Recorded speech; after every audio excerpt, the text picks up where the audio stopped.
China's top legislature holds closing meeting of annual session. U.S. Congress passes $1.9 trillion COVID-19 relief bill. And the UK to return $5.8 million to Nigeria from jailed politicians' stolen assets. Hello and welcome. You're watching Africa Live. We're coming to you live from Nairobi. Here are more stories making headlines. In business news, Ghana's president vows to revive economy battered by COVID-19. And in your sports, sporting activities are gradually resuming in Uganda after a year-long hiatus.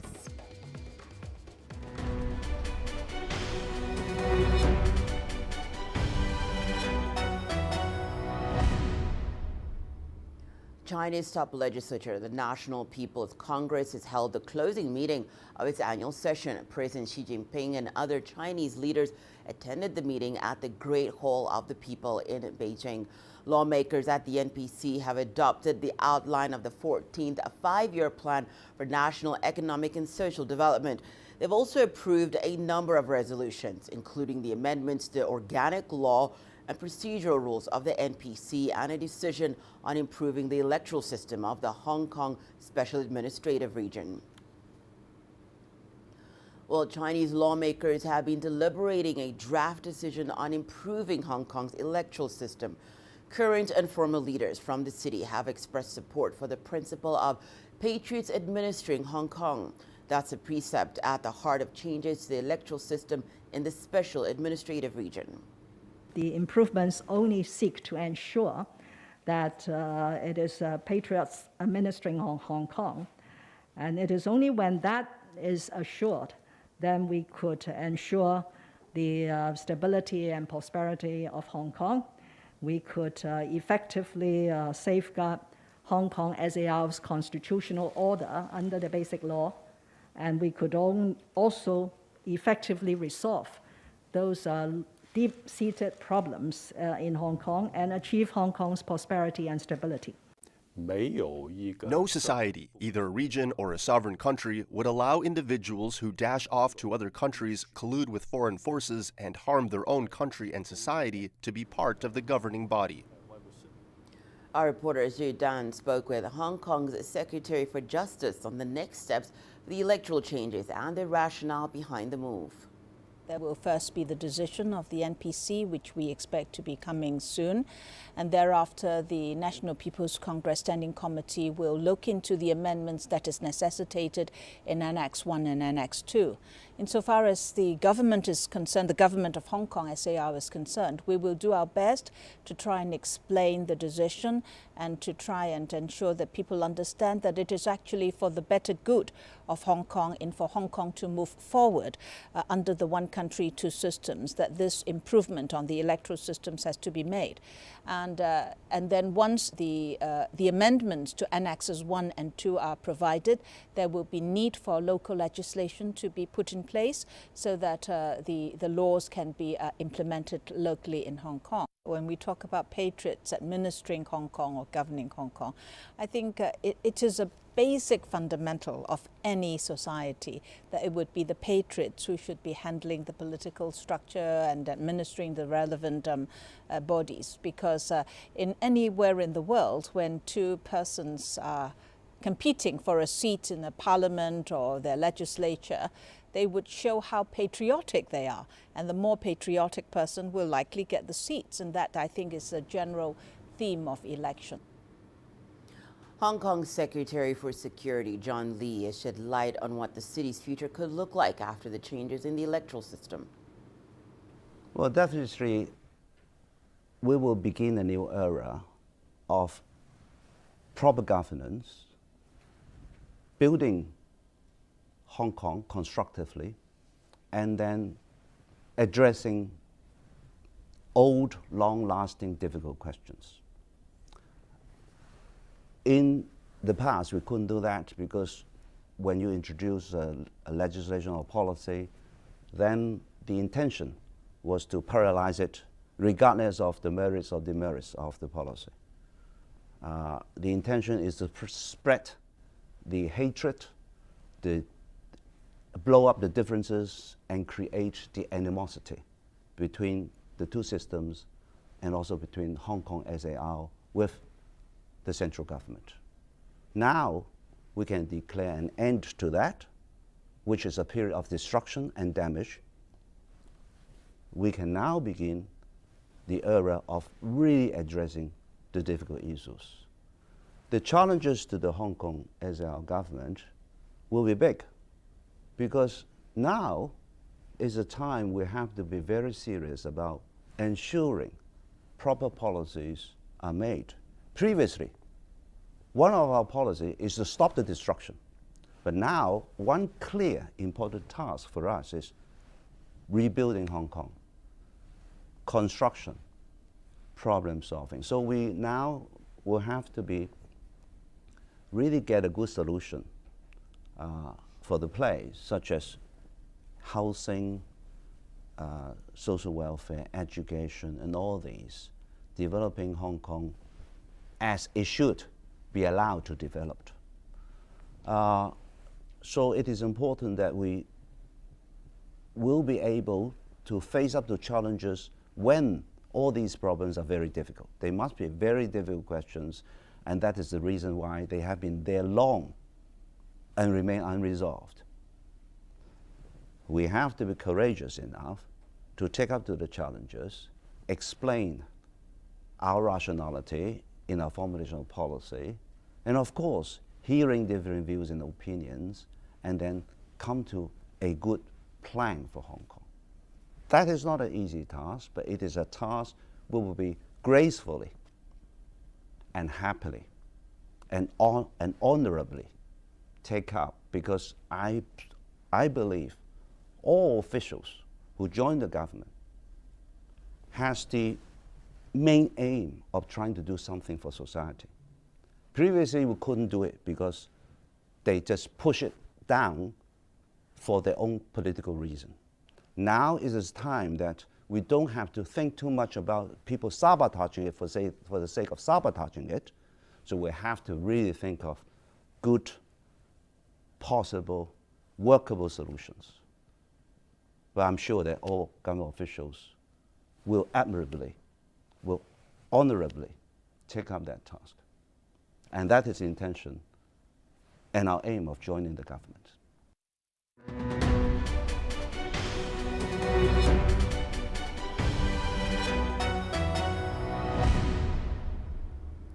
The World Trade Organization's trade-related aspects of Intellectual Property Rights Council will be holding a two-day meeting. The meeting will focus on various topics, including a joint Indian-South African proposal.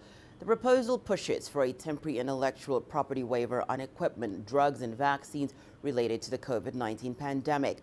About 57 countries, mostly in Africa, support the proposal. Many wealthy countries, including Japan, Canada, the United States, and the UK, have refused to support the deal.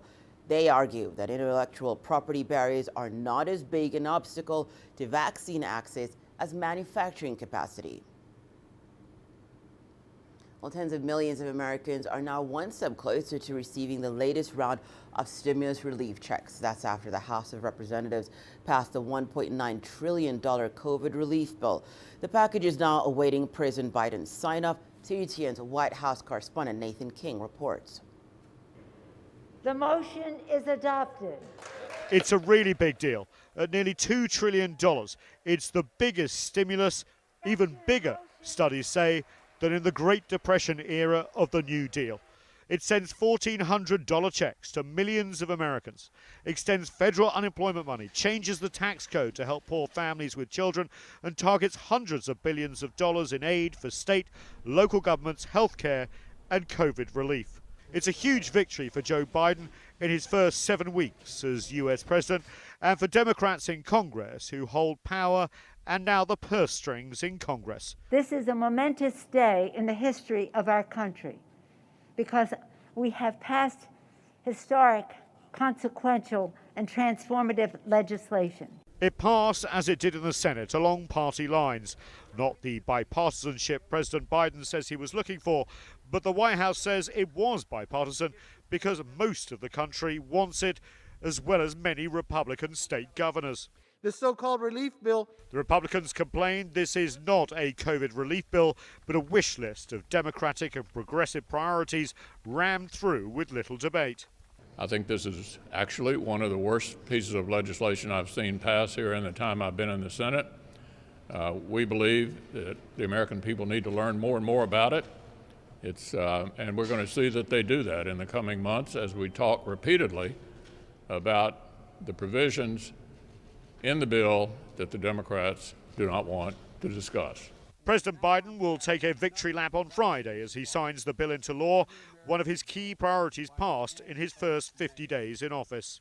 And there's another shot in the arm for the Biden administration and the long-suffering American people.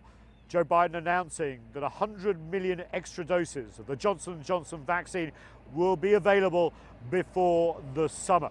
It's quite incredible how quickly the vaccine is now rolling out. 3 million doses a day is not uncommon.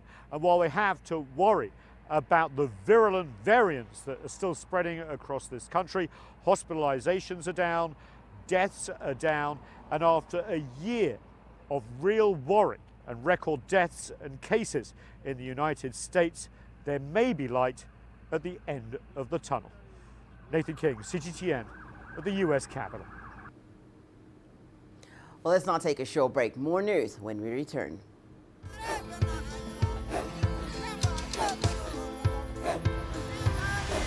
Africa is a continent of diversity, with varied climates and enchanting geography, and a people so distinct, but with a shared enduring spirit. We are at the heart of the continent to bring you the untold stories. Let's have a look. We celebrate Africa as it shapes its own destiny. Tunis, Syria, Juba, Ethiopia, Tanzania. Africa Live. Find your voice.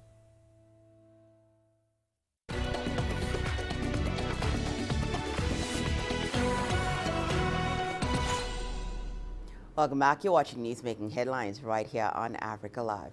Well, the UK has promised to return $5.8 million, which was stolen by a former Nigerian governor, James Ibori. He was convicted of laundering the money in the UK. He was sentenced to jail in 2012. The money being returned to Nigeria is only a part of the stolen funds. Here's CGTN's Deji Badmos with the details. Nigerian and UK officials signing the agreement for the return of what is popularly known in Nigeria as the Ibori loot. It's the culmination of a long-drawn legal battle in UK courts and hard work from both countries to hash out a final agreement on the return of the money and how it will be spent. The funds making their way back to Nigeria were stolen by the former governor of Nigeria's oil-rich Delta state, James Ibori. So these funds that we have secured the return of so far are from the friends and family of James Ibori. The case against James Ibori in terms of the amount to be returned directly from him is still ongoing. But the success of this case, and it is a breakthrough because these cases are extremely complex, is down to really effective mutual cooperation between UK and Nigeria. If we hadn't been able to work with partners, we would not be in this position today. The Federal Executive Council, under the able leadership of President Muhammadu Buhari, has directed that the instant repatriated funds should be deployed towards the completion of the following legacy projects. 1, the second Niger Bridge. 2, Abuja to Kano Expressway. And 3, the Lagos-Ibadan Expressway. Ibori was governor for 8 years, during which he stole millions of dollars of state money and laundered them to the UK. Authorities filed corruption charges against him soon after he left office, but the Nigerian court cleared him of all the charges. He would later be arrested in the United Arab Emirates and extradited to the UK, where he was eventually tried and jailed for money laundering.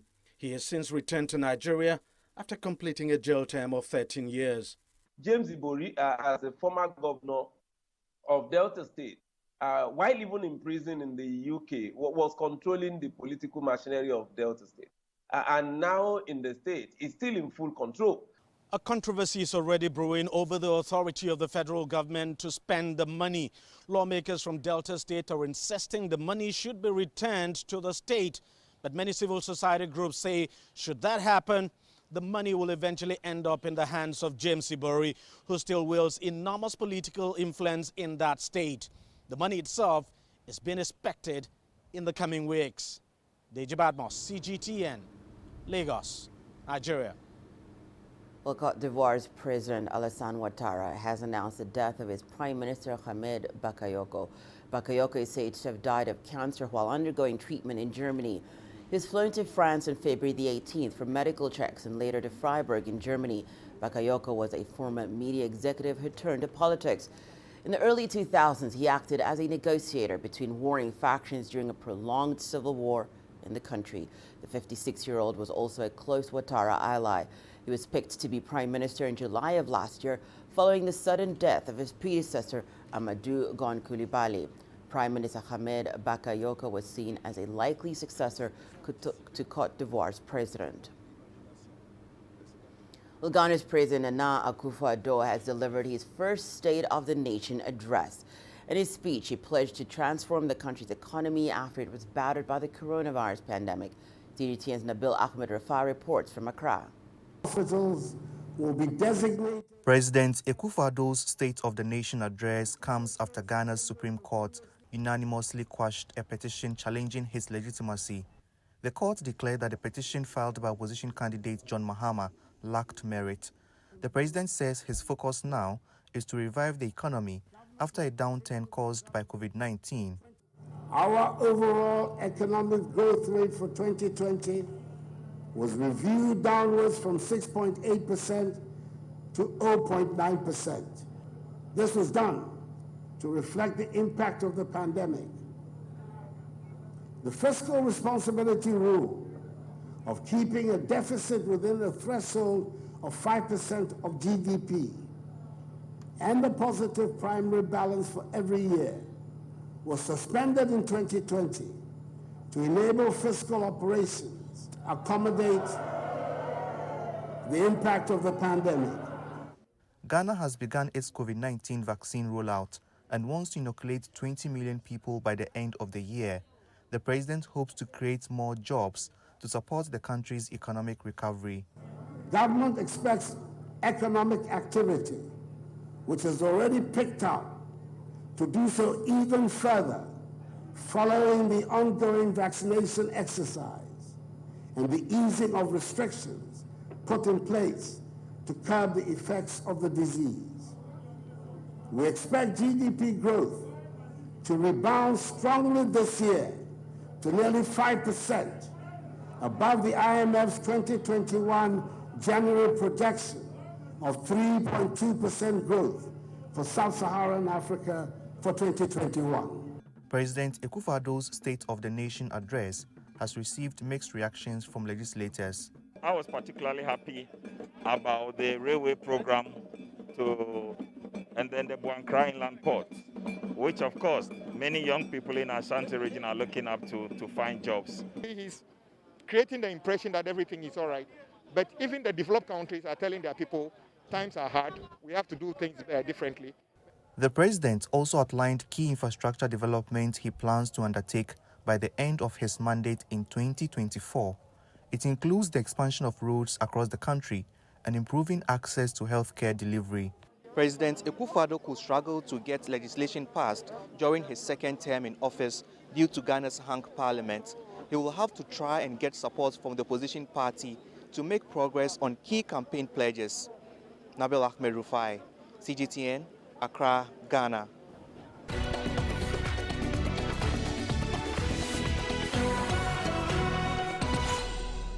Let's take a look at what's happening in sports. Sporting activities are gradually returning to playing fields in Uganda. This follows their suspension due to pandemic measures last year. Athletes are already taking part in football, badminton, and even athletics. Rugby has quickly followed suit with the resumption of the country's National League. And as Leon Sinyanga reports, teams are raring to go. A new season is underway after almost a year out of action. Uganda's rugby league got off to a flyer with two of the country's top sides squaring off. The wait to get back on the field had been a long one, but hasn't dampened the competitive spirit. We closed on a winning note, okay? And we intend to win this league. And the Uganda Cup and the Sevens, we're going for it all out. New team, new faces, exciting right now for the Heathens. And I can tell you, it's all out for us. The COVID-19 crisis forced the suspension of the 2019-2020 rugby season last year, with 5 rounds of matches still to play. The absence of play since March last year had its performance knock-on effects on clubs and players. The local union is hoping for a quick recovery. We are struggling with having the game as the level we should have been in. So COVID generally has been bad for us. But we hope that we can make the best of it now that we have begun again. And hopefully in a month or two we should be back on our feet. The teams have hit the ground running, but going the full yard has called for some changes to be made. The league will run under a new format this time round. Teams will play sing-around for 9 weeks instead of the usual 18.